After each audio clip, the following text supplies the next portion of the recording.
Welcome dear students, discovery classes में HR sir आप लोगों का फिर से हार्दिक अभिनंदन करता है, वेलकम करता है और स्वागत करता है। दोस्तों, हम सीरियसली नीट एग्जामिनेशन की तैयारी कर रहे हैं। पिछली क्लास में हमने ऑक्सीजन के परिवहन के बारे में स्टडी की थी। आज की क्लास में हम पढ़ेंगे CO2 का ट्रांसपोर्ट कैसे होता है, CO2 का परिवहन कैसे होता है।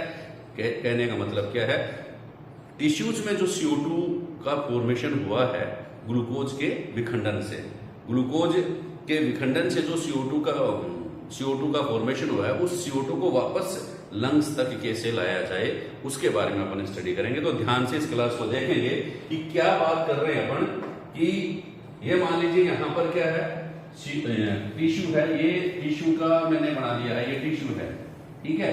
इस टिश्यू में किसका C6H12O6 इसका विखंडन हुआ है, किसके द्वारा, O2 के द्वारा, और क्या बन गया था बच्चा, CO2 प्लस H2O प्लस ऊर्जा।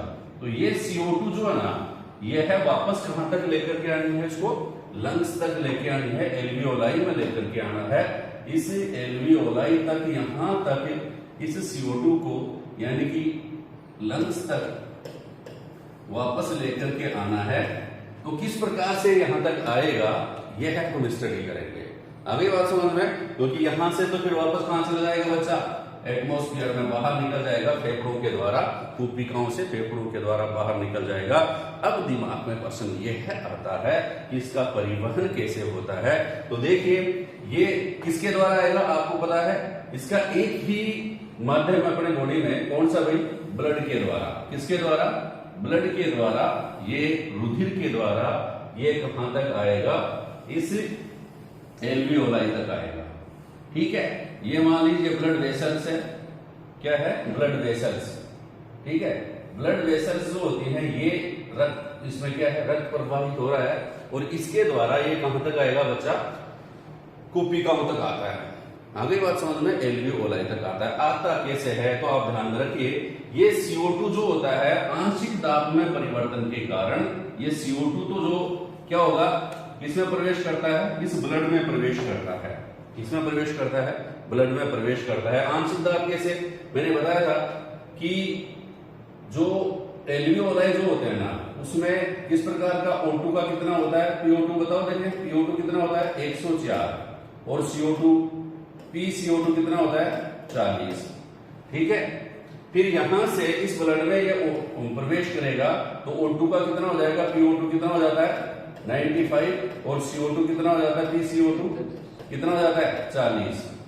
आगे बात समझ में, 95 40, 104 40, 95 40, और यहां जो इसमें क्या होता है, यहां पर देखो यहाँ PCO2 कितना होता है और PO2 कितना होता है।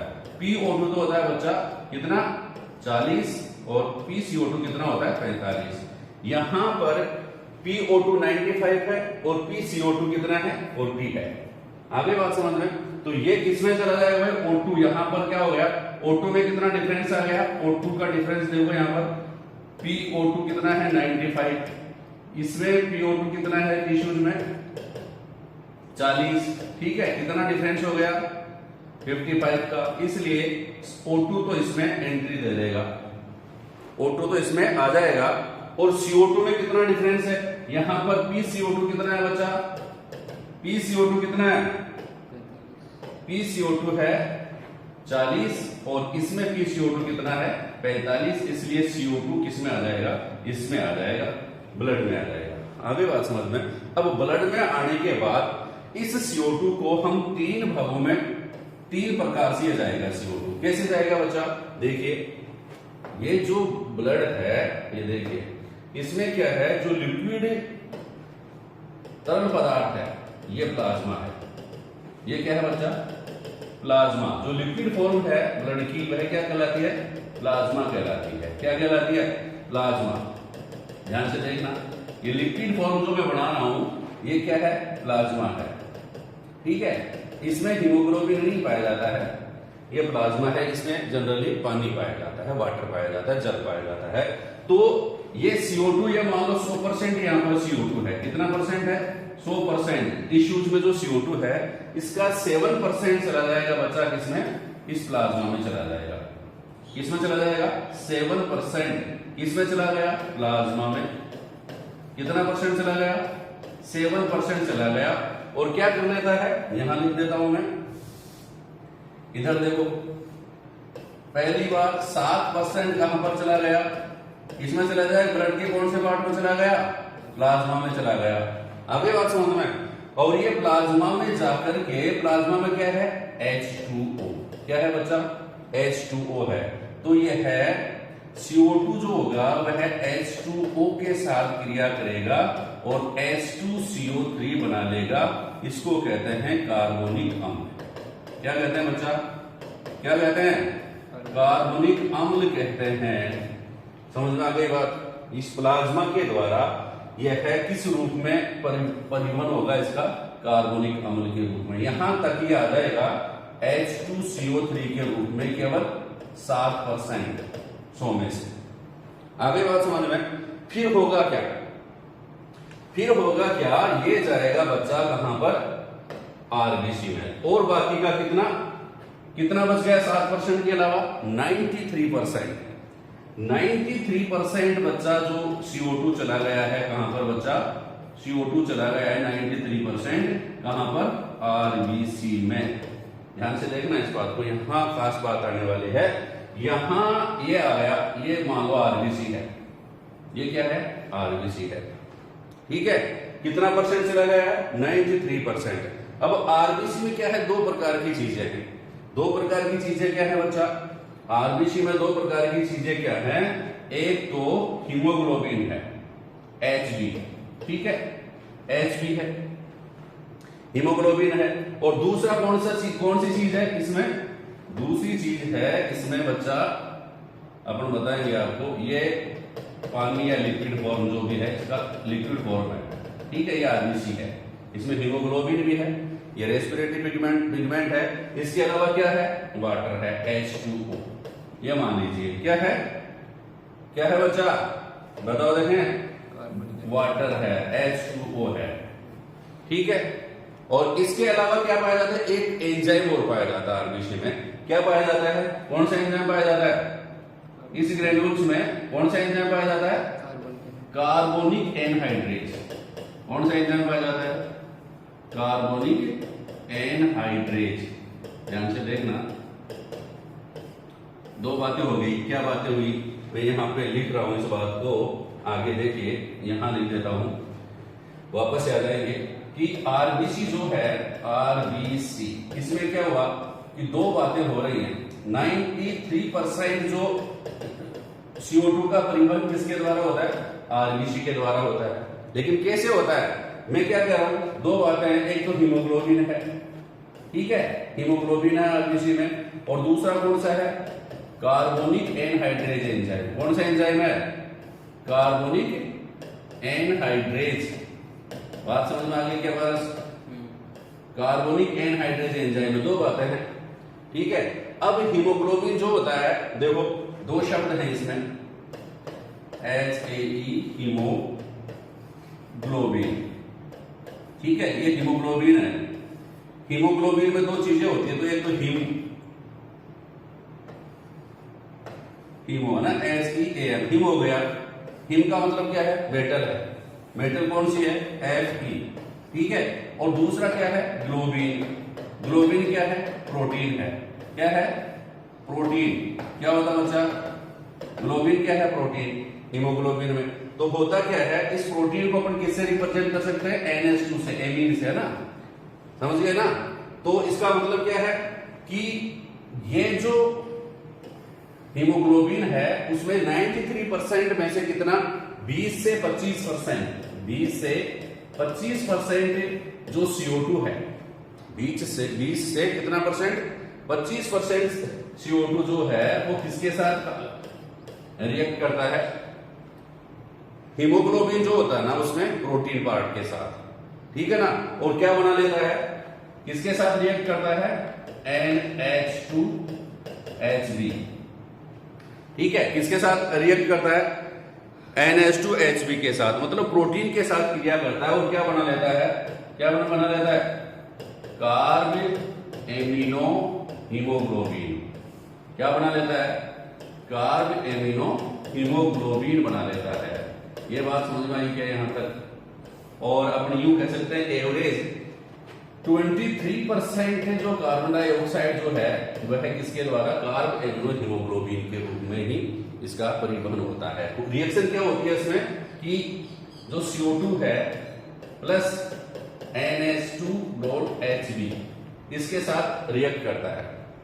आगे बात समझ में, और क्या बना लेता है, क्या बना लेता है, NHHb.COOH। ये क्या है, कार्ब एमिनो हीमोग्लोबिन है। क्या है, कार्ब एमिनो हीमोग्लोबिन है। तो 23% एवरेज, और अपन राउंड फिगर में देखें तो 20-25% जो CO2 जो है वह किसके द्वारा परिवर्तित, किस रूप में होता है, कार्ब एमिनो हीमोग्लोबिन के रूप में। 2% ऑब्जेक्टिव निकल करके आए, 2% निकल करके आए। आप लोगों से पूछे कि आरबीसी के द्वारा कितना परसेंट CO2 का परिवहन होता है, तो आप क्या बताएंगे, 93%। समझ रहे बात को, 93% आरबीसी के द्वारा। आगे बात समझ में, और आप ये पूछे कि कार्ब एमिनो हीमोग्लोबिन के रूप में कितना परसेंट जो परिवहन होता है, तो आप बताएंगे 23% या फिर 22-25%। बात समझ में आ गई ना, 2% निकल करके आ गए। अब बाकी का कितना बचा, लगभग 70% जो है वह किसके द्वारा, किस रूप में होता है, कार्बोनिक एनहाइड्रेज जो होता है उसका वह एंजाइम पाया जाता है। यह एंजाइम जो होता है किस रूप में क्या बनाता है, कार्बोनिक बाइकार्बोनेट। किस रूप में, बाइकार्बोनेट के रूप में होता है। किस रूप में होता है बच्चा, बाइकार्बोनेट्स के रूप में। कैसे होता है इसको समझो आप, बाइकार्बोनेट्स के रूप में होता है। कितना परसेंट, 70%। बात समझ में आ गई, बाइकार्बोनेट्स के रूप में कैसे होता है। तो ये ऐसे होता है बच्चा, मैंने कहा था हीमोग्लोबिन से, आरबीसी में हीमोग्लोबिन पाया जाता है, तो हीमोग्लोबिन तो क्या बना लेता है, कार्ब एमिनो हीमोग्लोबिन बना लेता है प्रोटीन के साथ। इसमें हिम के साथ ये अटैच नहीं होता है, किसके साथ अटैच होता है, आरबीसी में, किसके साथ, प्रोटीन के साथ। ठीक है, ग्लोबिन प्रोटीन के साथ जुड़ जाएगा तो क्या बन जाएगा, कार्ब एमिनो हीमोग्लोबिन बन जाएगा। आगे बात समझ में, कार्ब एमिनो हीमोग्लोबिन। गलत मत कर देना, क्वेश्चन गलत हो जाता है लोगों का, क्योंकि यहाँ अंडरस्टैंडिंग स्टूडेंट्स डेवलप नहीं कर पाता है।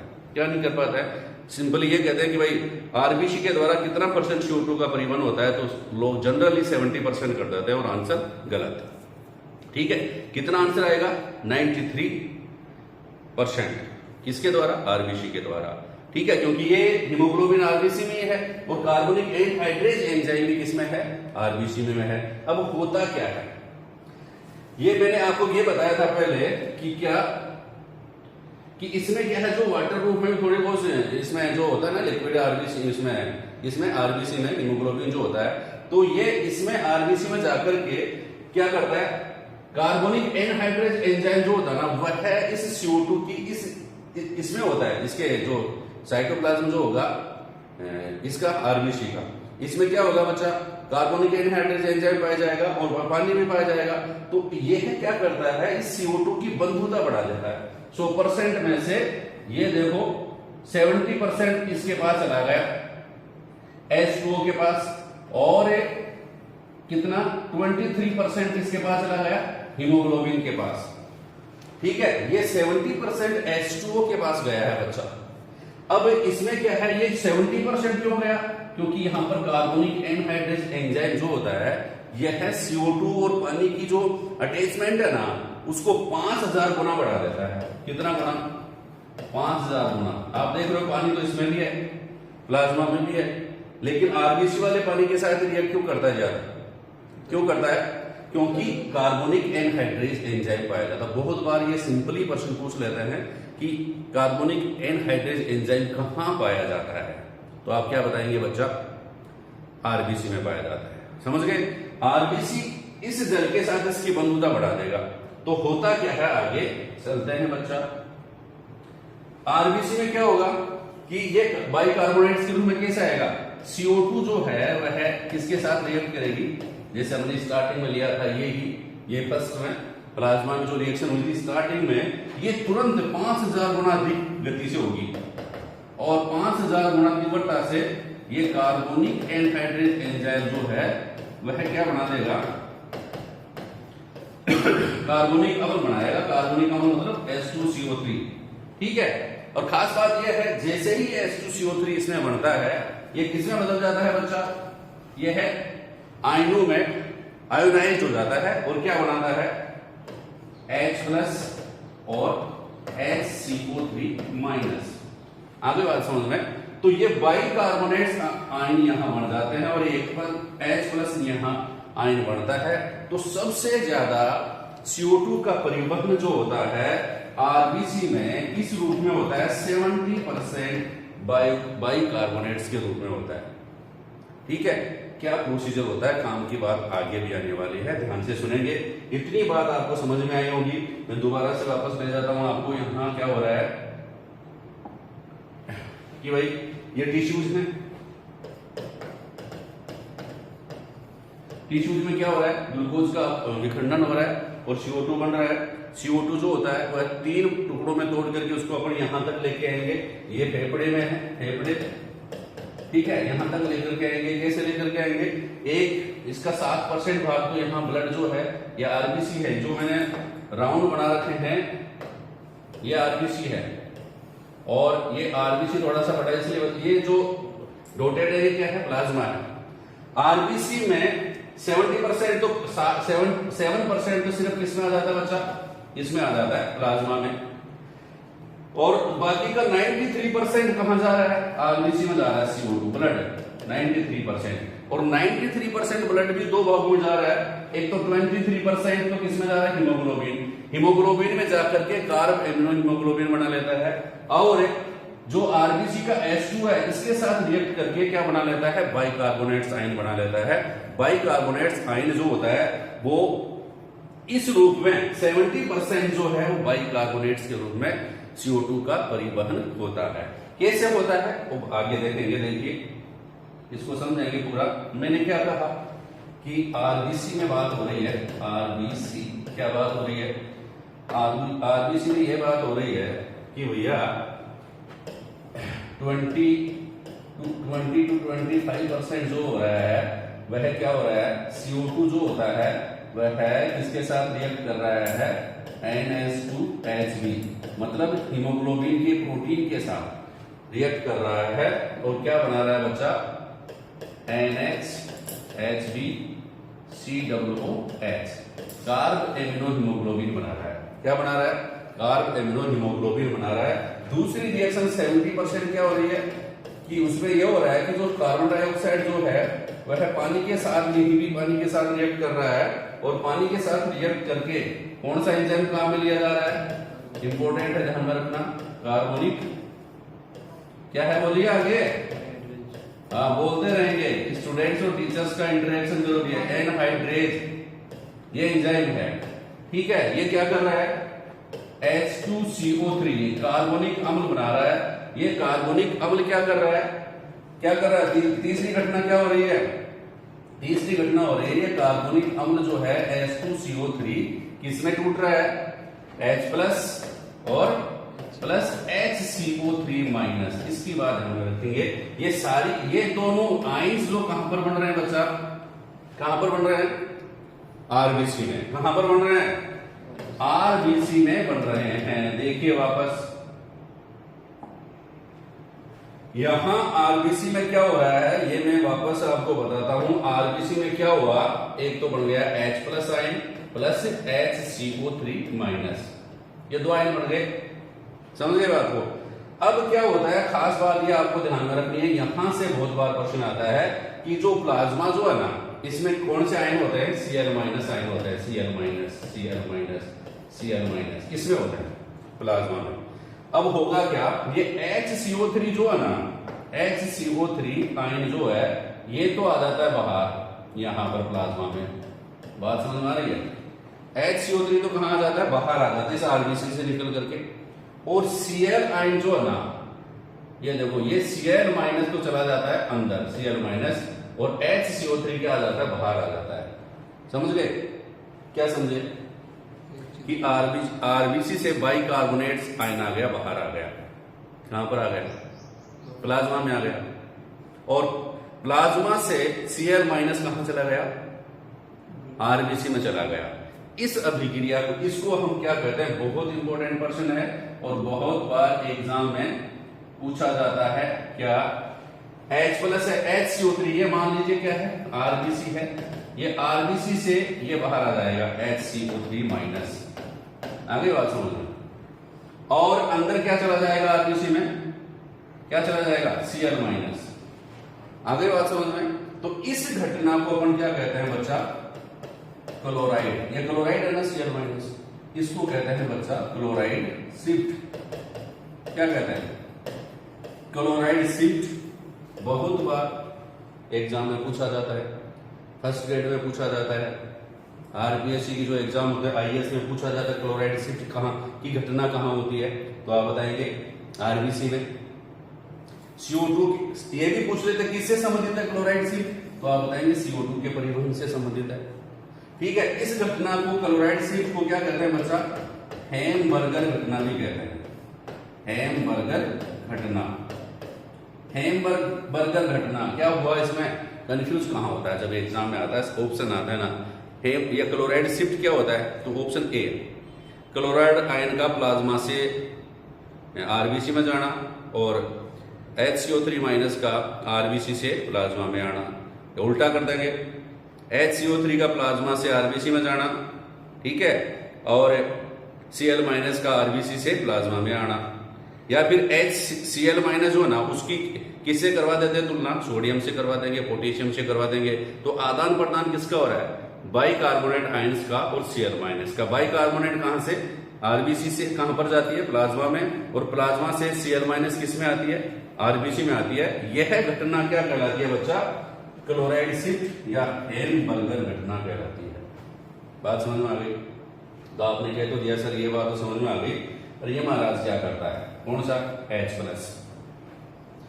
ये महाराज क्या करता है, ये H प्लस क्या करता है, तो इसका बात आप ध्यान में रखेंगे कि ये जो H प्लस कहां पर है, आरबीसी में ही है। किसमें है, आरबीसी में ही है। ठीक है, ये है आरबीसी में क्या है, हीमोग्लोबिन होता है Hb। ठीक है, इसके साथ ही जुड़ जाता है और क्या बनाता है, HHB। HHB बनाता है।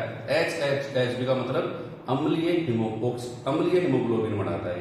क्या बनाता है, अम्लीय हीमोग्लोबिन बनाता है। ध्यान से देखना इस बात को, ये एसिडिक हीमोग्लोबिन बढ़ गया है अम्लीय हीमोग्लोबिन। और क्या खास बात है, बहुत बढ़िया प्रश्न आता है यहां से, ये छोटी मोटी बात नहीं है, यहां ध्यान देना जरूरी है, क्योंकि इंपॉर्टेंट, ये चीज इंपॉर्टेंट, ये किसको पता है, जिन्होंने पहले से ही बहुत सारी कंपटीशन दिए हैं उनको पता है, जो पेपर सेट करता है उनको पता है, जो काफी दिनों से स्टडी कर रहे हैं उनको पता है ये चीज काम की है। HHB क्या है, अम्लीय हीमोग्लोबिन बना लेता है। बात समझ में आ गई, बात समझ में आ गई क्या। अब काम क्या करता है, ये एक प्रबल स्ट्रोंग क्या है, ये प्रबल बफर के रूप में काम करता है, स्ट्रोंग बफर के रूप में काम करता है। HHB क्या है, स्ट्रोंग बफर, स्ट्रोंग बफर के रूप में काम करता है। और ये ब्लड का पीएच जो है ना, वह कितना बनाए रखता है, 7.4। ब्लड का पीएच जो है वो 7.4 किसके द्वारा बना रहता है, आप कहते हैं ब्लड का पीएच ही चेंज क्यों नहीं होता, क्योंकि यह बनता है CO2 के परिवहन के समय। क्या बनता है, HHB, अम्लीय हीमोग्लोबिन बनता है। और HHB प्रबल बफर के रूप में कार्य करता है। बफर का मतलब अम्लीय क्षारीय दोनों चीजों को, तो इसको कहते हैं तुलना की तरह बैलेंस रखना। तो 7.4 जो है ना, ये पीएच, ब्लड का पीएच होता है 7.4। आंशिक, पार्शली एल्केलाइन या एल्केलाइन होता है, आंशिक क्षारीय होता है। ये किसके द्वारा होता है, HHB के द्वारा होता है। बात समझ में आ गई। तो ये तो यहां पैक हो गया आपका, ये क्या बन गया यहां पर, HHB बन गया ना, किसमें बन गया, आरबीसी। मतलब हाइड्रोजन आयन बाहर नहीं आ रहा है, इसी में रहता है, हीमोग्लोबिन के साथ जुड़ रहा है, HHB बना रहा है। बात समझ में आ गई इतनी। अब आपके दिमाग में एक और प्रश्न आ रहा होगा, अरे ये जो HCO3 कहां पर आ गया, प्लाज्मा में आ गया, प्लाज्मा में आ गया ना। इस रूप में कितना परसेंट परिवहन होगा आपका, 70%। बाइकार्बोनेट्स के रूप में होता है।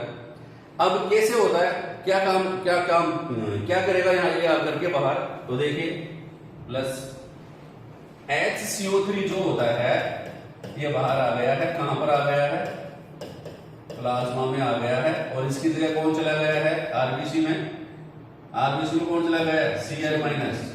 यह बाहर आते ही आपको पता है प्लाज्मा में आयंस होते हैं, ठीक है, ये किसके साथ रिएक्ट करेगा, Na+ के साथ और Ka+ के साथ, दोनों नमक जो खाते हो, पोटेशियम जो अपने फ्रूट्स में रहता है उनके साथ ये रिएक्ट करेगा और क्या बना लेगा बच्चा, HCO3 माइनस प्लस HCO3 क्या बन जाएगा, NaHCO3 और KHCO3 क्या बन गए, सोडियम व पोटेशियम बाइकार्बोनेट्स। क्या बन गए, सोडियम व पोटेशियम बाइकार्बोनेट्स बन गए। बात समझ में आ गई, सोडियम व पोटेशियम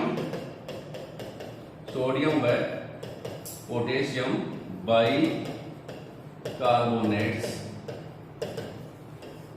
बन गए, ठीक है। अब क्या होगा भाई, रुधिर का पीएच 7.4 कैसे बना रहता है, HHB बनने के कारण। बात समझ में आ गई। अब क्या होगा, अब ये है ब्लड कहां चला जाएगा, वापस चलते हैं अपन। इस प्रकार की घटना होते हुए ये ब्लड कहां, देखो इसको वापस से आते हैं अपन,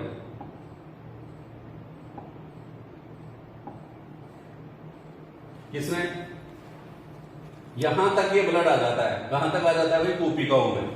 अब इनमें क्या होता है, एल्वियोलाई में क्या होगा बच्चा, कूपिकाओं की तरफ जाते हैं तो ये HHB जो है ना, ये अपना HHB जो बना था वह अपना H+ आयन त्याग देगा, और HB को ऑक्सीजन के साथ जुड़ना है ना, तो HB को फ्री होना है, तो ये H+ तो त्याग देता है, ठीक है।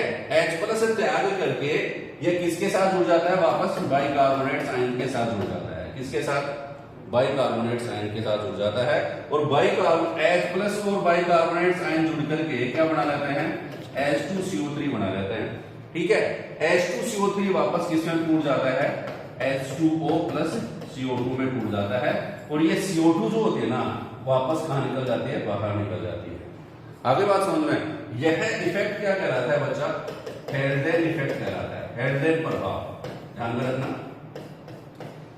होता क्या है, कूपिकाओं के पास जाते हैं ना, जो अम्लीय हीमोग्लोबिन जो होता है वो अपना हाइड्रोजन त्याग देता है, यह हाइड्रोजन वापस किसके साथ अटैच हो जाता है, जो बाइकार्बोनेट्स बने थे उनके साथ अटैच हो जाएगा, और बाइकार्बोनेट्स के साथ अटैच होते ही सोडियम और पोटेशियम आयन तो वापस वैसे बन जाएंगे, और जो बाइकार्बोनेट्स आयन जो होते हैं ना वह किसमें बदल जाएंगे, कार्बोनिक अम्ल में बदल जाएंगे। कार्बोनिक अम्ल जो होगा वह किसमें टूट जाएगा, वापस CO2 व H2O में। CO2 जो होगा यहां पर बना, ये CO2 यहां पर बना, वो आंशिक दाब में अंतर के कारण किसमें चला जाएगा बच्चा, फेफड़ों में चला जाएगा, कूपिकाओं में, कूपिकाओं से ये बाहर निकल जाएगा। इस प्रकार CO2 का ट्रांसपोर्ट होता है, ट्रांसपोर्टेशन होता है, यह आप ध्यान में रखेंगे। CO2 का परिवहन, 2-3 चीजें ध्यान में रखनी है आपको इसमें। एक तो क्या, क्लोराइड शिफ्ट या हैमबर्गर घटना क्या है, दूसरा हेल्डेन इफेक्ट क्या है, तीसरा HHB का क्या फंक्शन है, चौथा रुधिर का pH 7.4 कैसे बना रहता है, पांचवा बाइकार्बोनेट्स के रूप में कितना % CO2 का परिवहन होता है, कार्ब एमिनो यौगिकों के रूप में कितने % CO2 का परिवहन होता है, और बाइकार्बोनेट्स के रूप में बता दिया, कार्बोनिक अम्ल के रूप में कितने % हीमोग्लोबिन इसका CO2 का परिवहन होता है। ध्यान में रखें, प्रत्येक स्टेप समझ में नहीं आए तो क्लास को बार बार दोबारा देखें, पढ़ें, आगे बढ़ें। थैंक यू, धन्यवाद।